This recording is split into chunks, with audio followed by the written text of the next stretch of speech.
저 십자가에 달리셨네.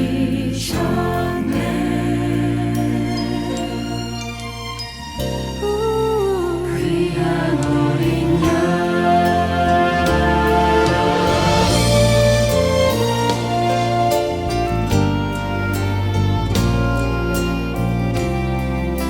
십자가를 볼 때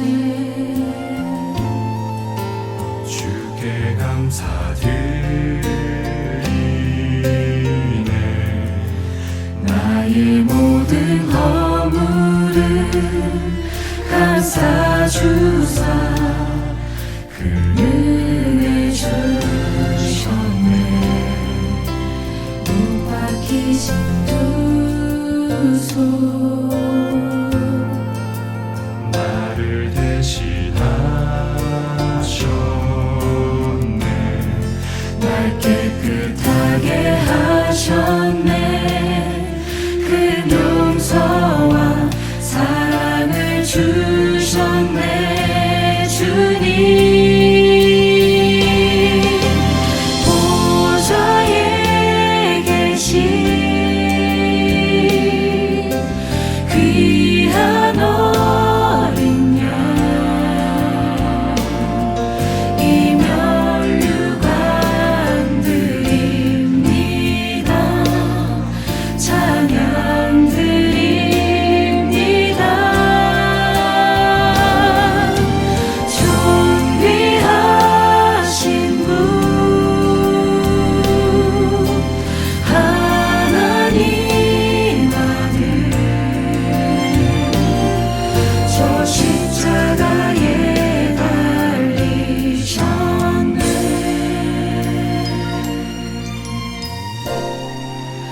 보좌에 계신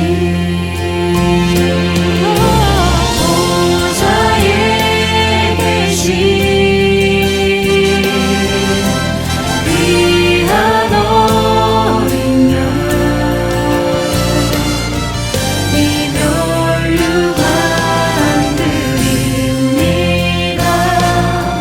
찬양 드립니다.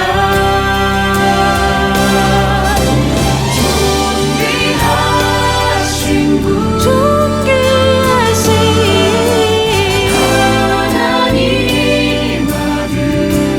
하나님 아들 저 십자가에 달리셨네.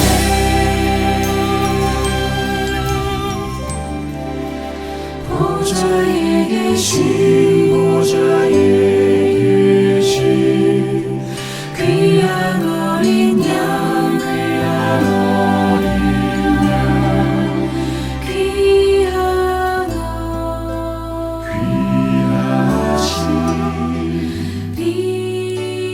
양 귀하신 주님.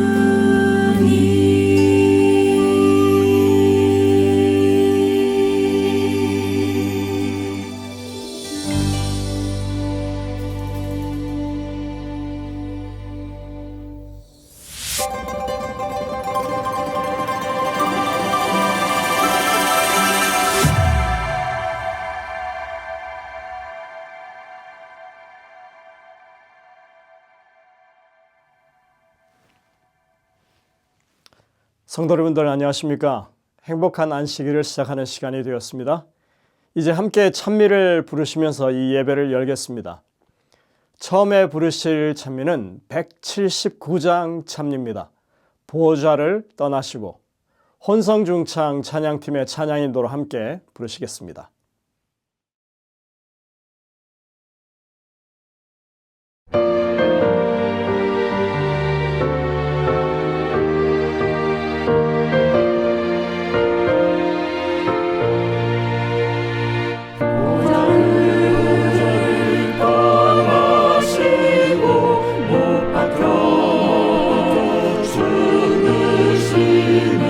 날 위한 그큰 사랑 늘 찬송하리라. 날 위해 죽으시니 생명을 얻었도다. 나의 마음 주의 사랑 그리 노래하리라. 내 눈물 흘리기 전 주만 저 실렸으며 내 기도 드리기 전 그 먼저 비셨네. 날 위해 죽으시니 생명을 얻었도다. 나의 마음 주의 사랑 그리 노래하리라. 이같이 붉은 죄를 누가 씻으시니 그 사랑 무궁하신 증명히 어렵네. 날 위해 죽으시니 생명을 얻었도다. 나의 마음 주의 사랑 그리 노래하리라. 내 일이 악하건만 주 사랑 베푸시네. 이 사랑 나타내게 내 맘도 소서. 날 위해 죽으시니 생명을 얻었도다. 나의 마음 주의 사랑 그리 노래하리라.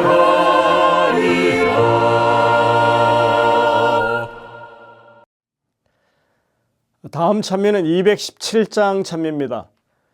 우리 맘이 어두워. 혼성중창 찬양팀의 찬양 인도를 함께 부르시겠습니다.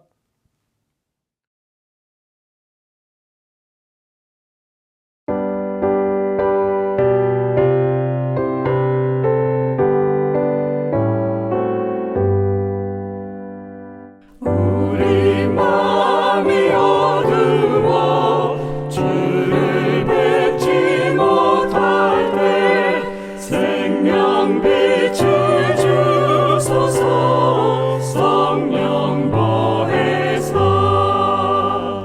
잃은 양을 찾으며 상한 자를 고치고 죄인 인도하소서. 성령 보혜사 우리 마음의 평강을 이슬같이 내리사 열매 맺게 하소서. 성령 보혜사.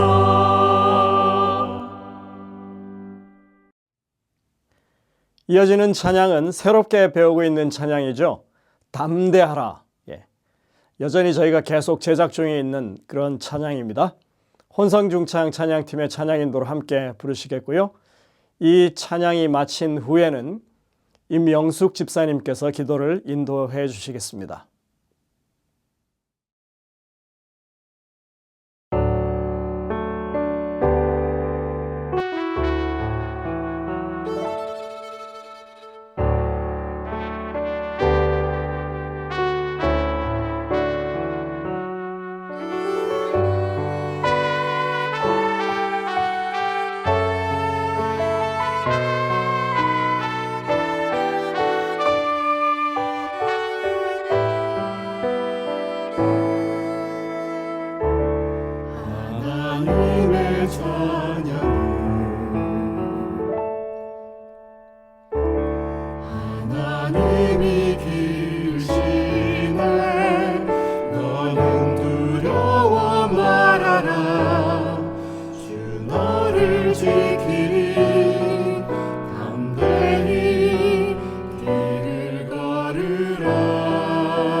방심하지 말라.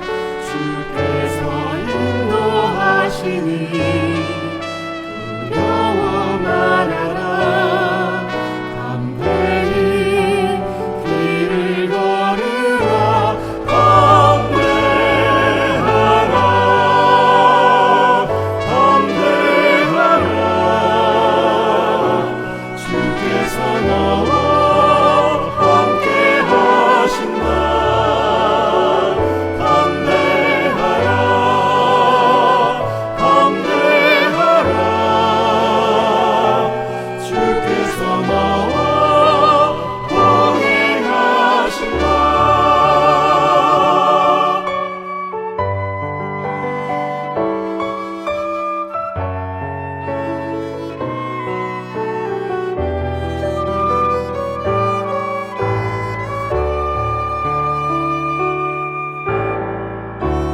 세상 친구 떠날 때 너는 두려워 말아라. 주께서 내 편 되셔서 늘 동행하시리. 담대히 길을 걸으라.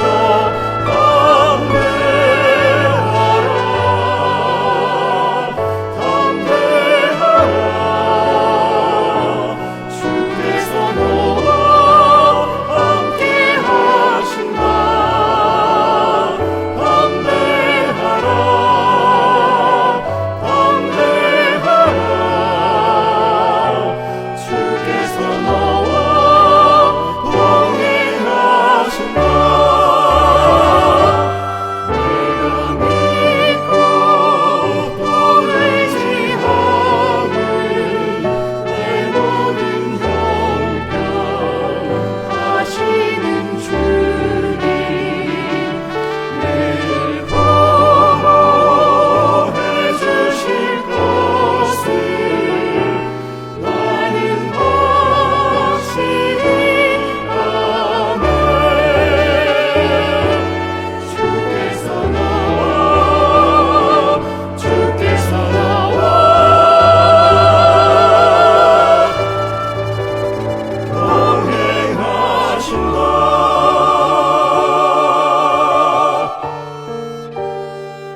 담대하라.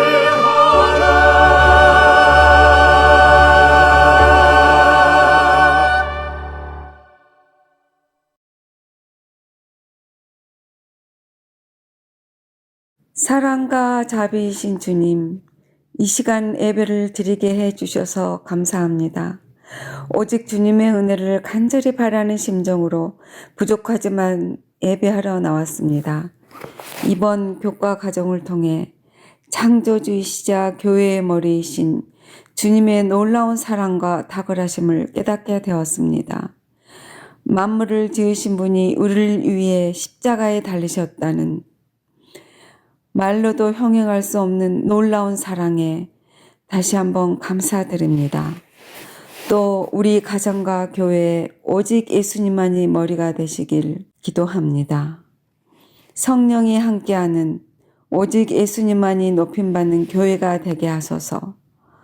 우리 가정에 참된 주인이 되셔서 주님의 뜻대로 사는 삶이 되어 변화되어가는 가정이 되기를 간절히 기도하고 바랍니다. 이 모든 것 창조주이신 예수 그리스도의 이름에 의지하여 기도드립니다. 아멘.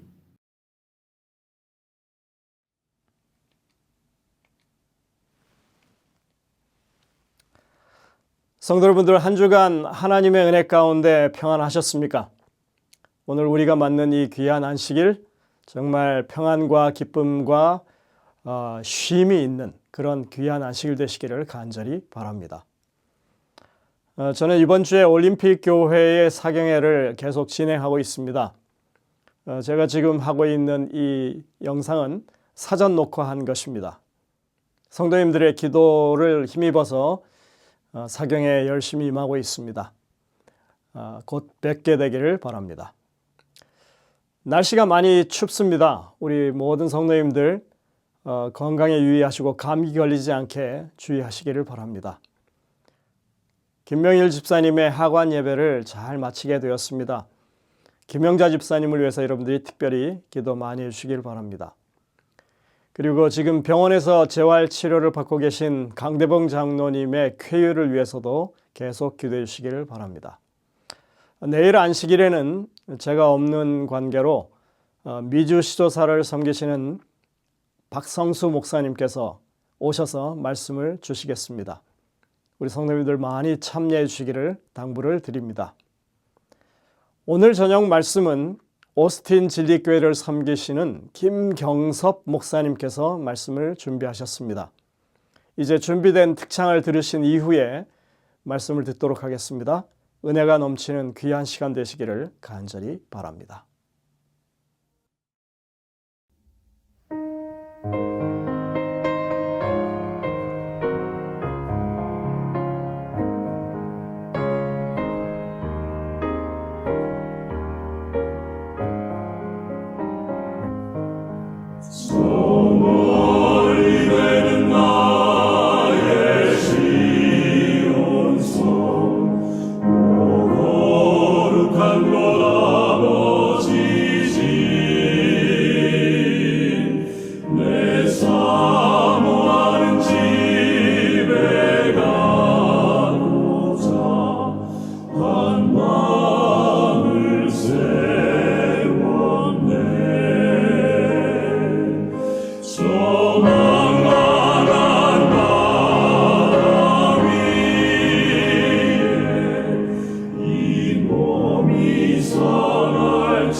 안녕하십니까 성도 여러분.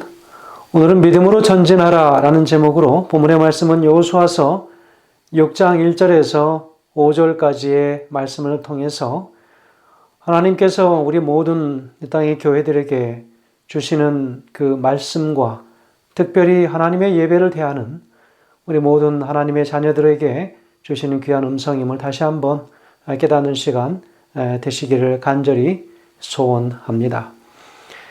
요단강을 건너서 열흘이 넘는 시간 동안 스스로를 정결케 하고 준비한 이스라엘 백성들이었습니다.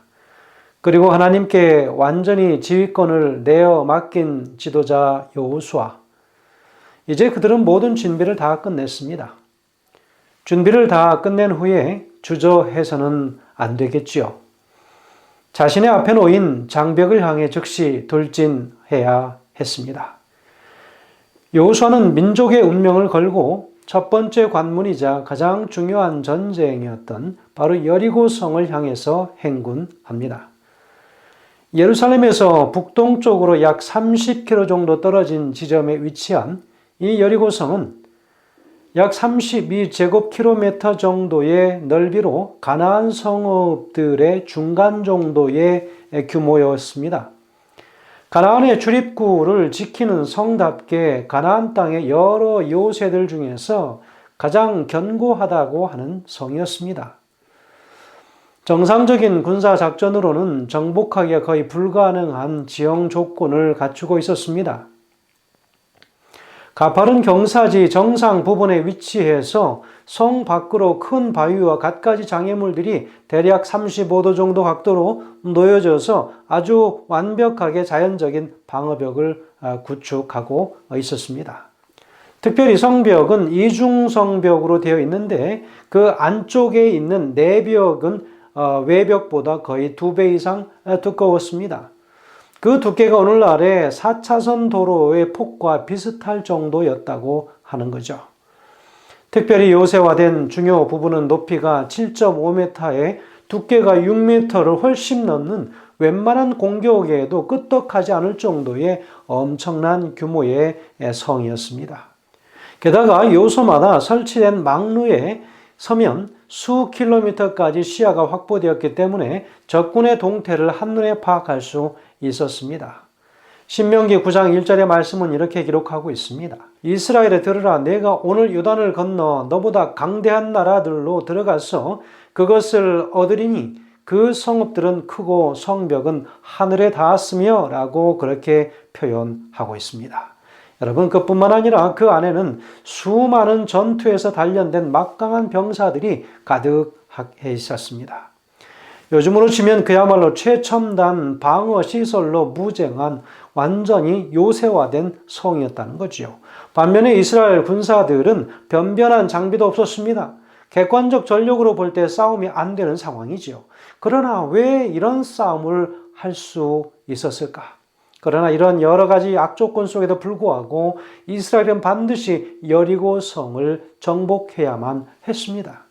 그리고 성이 군사나 혹은 교통의 요충지였기 때문에 가나안의 중심으로 진입하는 교통의 핵심 지역에 위치한 성이었습니다. 이 성을 장악해야만 가나안 땅 중심부로 향한 거점을 확보할 수 있고 가나안의 남북을 차단하는 효과가 있었기 때문에 적의 연합전선 구축을 차단할 수 있는 좋은 지역이었습니다. 여호수아는 나누어서 정복하라고 하는 고대 전투 전략대로 예루살렘 서쪽인 가나안 땅 중심부에 쐐기를 박을 작정이었습니다. 그 후에 남쪽으로 방향을 바꾸어서 남부의 적을 경멸하고 그 다음에 남아있는 북쪽의 군대를 쓸어버릴 계획을 하고 있었습니다. 참 탁월한 계획을 가지고 있었던 것으로 보입니다. 여러분, 이것은 너무나 탁월한 전략이어서 1차 세계대전 때 영국군의 총수 알렌비 장군도 여호수아의 작전을 똑같이 모방해서 팔레스타인을 점령할 수 있었다라고 하는 이야기를 합니다. 또한 가나안 본토에서의 첫 번째 싸움이라고 하는 의미에서 어떤 희생을 감수하고라도 여리고 전투는 반드시 승리해야 했습니다. 어떤 분야에서 무엇을 하든지 간에 처음 테이프를 잘 끊는 것이 중요하지요. 여러분, 우리가 야구 경기에서 1번 타자를 톱 타자로 간주하는 그 이유는 그가 잘 치고 나가주어야 전체 공격 라인의 흐름이 잘 흘러갈 수 있기 때문이지요. 마찬가지로 선봉 부대는 무슨 일이 있어도 전진해서 뒤따라오는 부대의 길을 터주어야 했습니다. 세상에 쉬운 일은 하나도 없지요. 우리에게는 저마다 아무리 힘들고 어려워도 반드시 함락시켜야만 하는 결코 피해 갈 수 없는 여리고 성들이 종종 우리 앞에 있지 않습니까? 무슨 일이 있어도 앞으로 나아가야 하는 것이었습니다. 감당할 만해서가 아니라 선택의 여지가 없기 때문이었습니다. 그렇다면 우리는 오늘 이 본문을 통해서 하나님께서 여호수아에게 어떻게 난공불락의 여리고성을 무너뜨리실지 전술 전략이 무엇인지를 확인하고 그 뜻을 오늘을 살아가는 바로 이 땅의 성도들이 영적인 삶에 바르게 적용시키고 하늘 가나안을 향하여 우리의 발걸음도 하나님의 뜻에 전적으로 순종하며 나아갈 수 있도록 오늘 우리는 이 말씀을 우리가 잘 살펴야 되겠습니다. 자, 첫 번째로 우리가 보아야 할 것은 승리를 확신하라고 하는 것입니다. 전쟁을 앞에 두고 승리 반, 패배 반, 마음이 왔다 갔다 하면 안 되겠지요. 첫 번째로 승리를 확신하라고 하는 것입니다. 더할 수 없는 긴박한 상황 속 가운데에서 하나님은 다시 한번 여호수아에게 오십니다.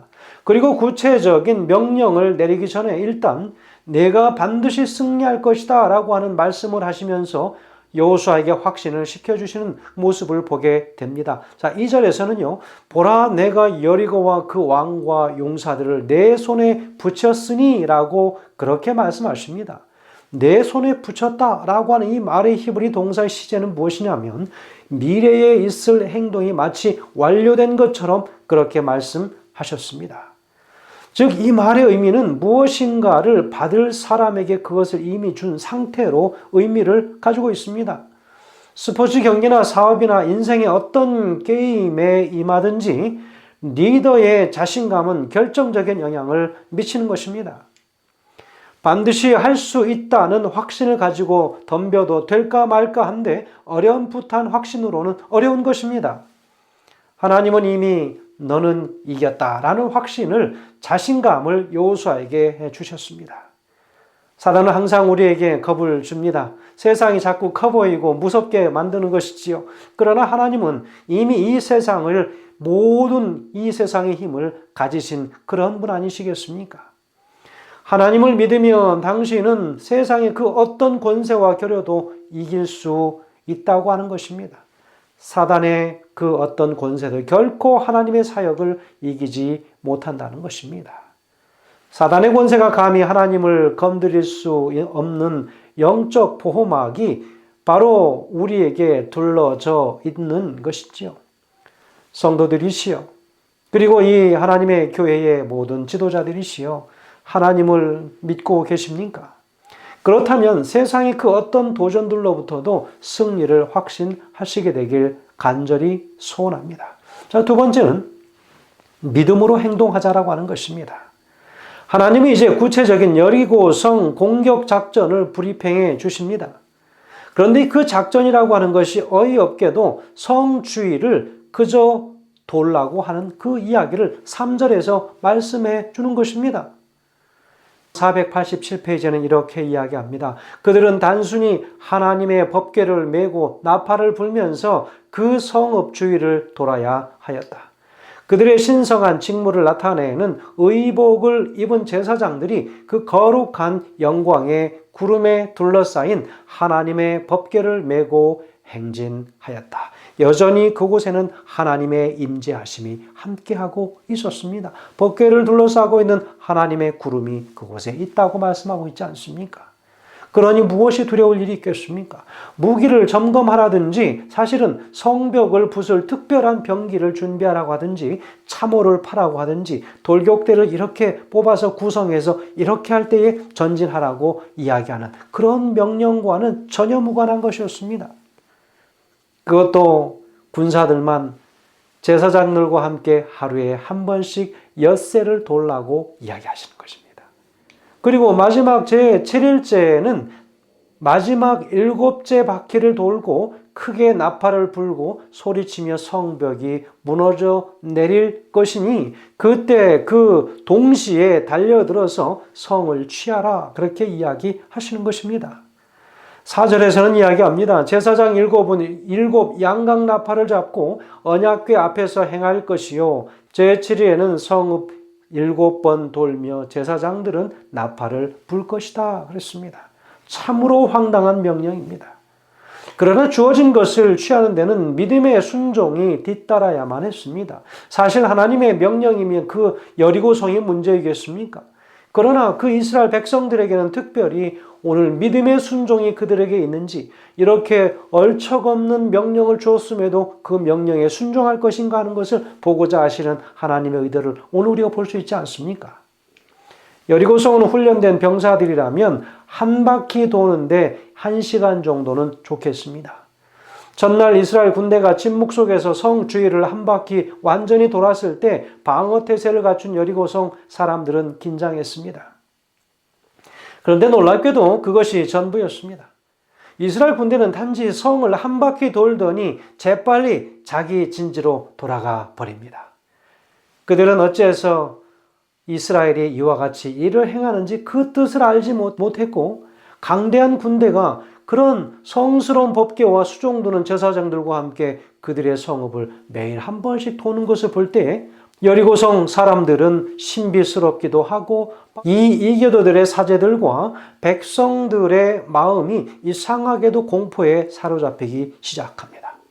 이스라엘 군대는 그저 성 주위만 돌고 돌아가서 아무런 움직임도 없었습니다. 11절에는 이야기하기를 여호와의 궤로 성을 한번 돌게 하니라. 무리가 진에 돌아와서 진에서 자니라 그랬습니다.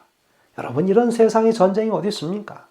그런데 다음날 같은 시간에 이스라엘 군사들이 다시 와서 전날과 똑같이 성을 한 바퀴씩 돌고 가는 것입니다.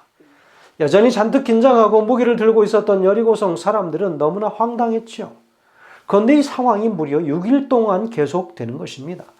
그러나 여리고 사람들은 아무리 강력한 공격이라도 능히 막아낼 수 있으리라는 확신을 가지고 다시 튼튼한 방어 시설을 점검해 보고 있었습니다. 어떤 사람들은 그저 성 주위만 돌고 있는 이스라엘 이 백성들을 비웃고 조롱하는 사람도 있었습니다. 그러나 많은 사람들은 이 이상한 광경을 보면서 이상한 공포에 사로잡히는 것입니다. 여러분, 아무리 우습게 보이는 행동도 아무리 조롱하고 비방해도 똑같은 행동을 아무 관계없이 아무 개념치 않고 그 일을 하고 있다면 마음에 이상한 생각이 들지 않겠습니까? 왜냐하면 그들은 전에 이스라엘 백성들 앞에 홍해가 열렸고 또 얼마 전에는 요단강의 길이 열리고 그래서 그들이 그 건넜다고 하는 사실을 다 알고 있었습니다. 그래서 그들은 앞으로도 하나님께서 이스라엘 백성들을 위해서 어떠한 경이로운 일을 더 행하실지 알 수 없었기 때문에 그들은 공포스러웠습니다. 이스라엘 대군은 6일 동안 여리고성을 돌았지요. 이들은 하나님께서 명령을 주신 대로 믿음대로 행했습니다.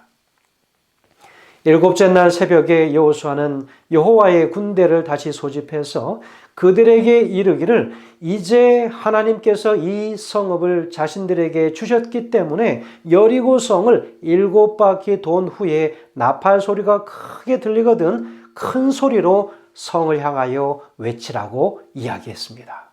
자, 그럼 세 번째 우리가 봐야 할 것은 하나님의 리더십을 따라가야 한다고 하는 것입니다. 여러분, 거대한 이스라엘 대군은 이 운명지어진 성벽 주위를 엄숙히 행진하였습니다. 바로 이스라엘 군대가 여리고성 주위를 돌 때 행렬의 바로 이 형태, 이 포메이션에 대해서 하나님은 특별한 지시를 주십니다. 그것까지 주셔요. 6절과 7절에 보면 이야기하기를 눈의 아들 여호수아가 제사장들을 불러서 그들에게 이르되 너희는 언약궤를 메고 7 제사장은 7 양락나팔을 잡고 여호와의 궤 앞에 행하라. 그리고 또 백성들에게 이르되 나아가서 이 성을 돌되 무장한 자들이 여호와의 궤 앞에 행할지니라 라고 이야기하고 있습니다. 여러분, 맨 앞에 무장한 산발대가 앞에 서고 그 뒤에는 양각나팔을 든 7명의 제사장들이 따르고 그 뒤에 언약궤를 맨 제사장들이 서고 맨 뒤에는 이스라엘 군대가 섰습니다. 행진하는 군대의 중심에 언약궤가 있었죠. 하나님의 말씀이 담긴 이 언약궤는 하나님의 임재를 상징했습니다. 그래서 언약궤가 중심에 선다고 하는 것은 하나님이 이스라엘 군대의 중심에 선다고 하는 의미이고 그럴 때 확실한 승리가 보장된다고 하는 것을 당신의 백성들에게도 가르침을 주는 것이며 세상 사람들에게도 그 하나님을 선포하고 있는 것이죠. 이스라엘은 그냥 여리고성을 돈 것이 아니라 하나님을 최고 지휘관으로 모시고 돌았던 것입니다.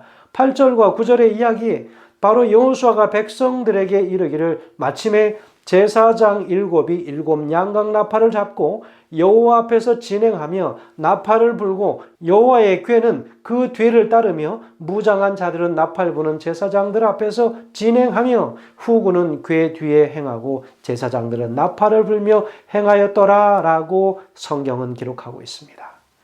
보조를 맞추어 걸어가는 많은 사람의 발걸음 소리와 이른 아침에 고요함을 깨뜨릴 나팔 소리가 때때로 울리는 것을 제외하고는 모두 조용했습니다.